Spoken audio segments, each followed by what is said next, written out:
Symmetric relation. Anti symmetric क्या होता है?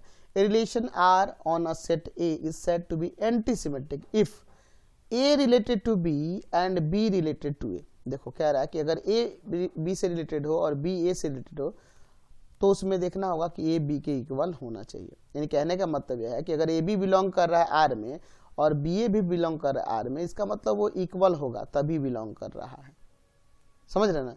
तो आपका वो एंटी सिमेट्रिक होगा। ठीक है।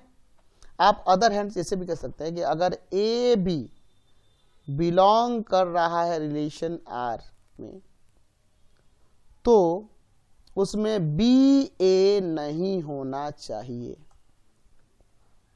बी ए नहीं होना चाहिए। जैसे सपोज ए एक सेट है जिसमें एलिमेंट है 1 2 3, ठीक है।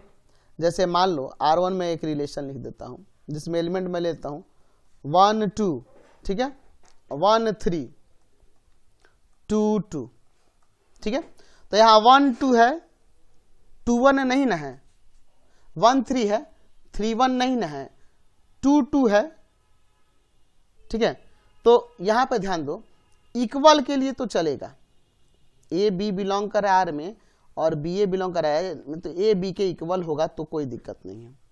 लेकिन अगर 1 2 है तो इसमें 2 1 नहीं होना चाहिए, 1 3 है तो 3 1 नहीं होना चाहिए। तो ये आपका कैसा रिलेशन होगा? एंटीसिमेट्रिक। एंटीसिमेट्रिक का उल्टा अगर मैं यहाँ पे R2 में रिलेशन लिख देता हूँ, इसमें 1 और 3 में एलिमेंट ले लेता हूँ, ये एंटीसिमेट्रिक है?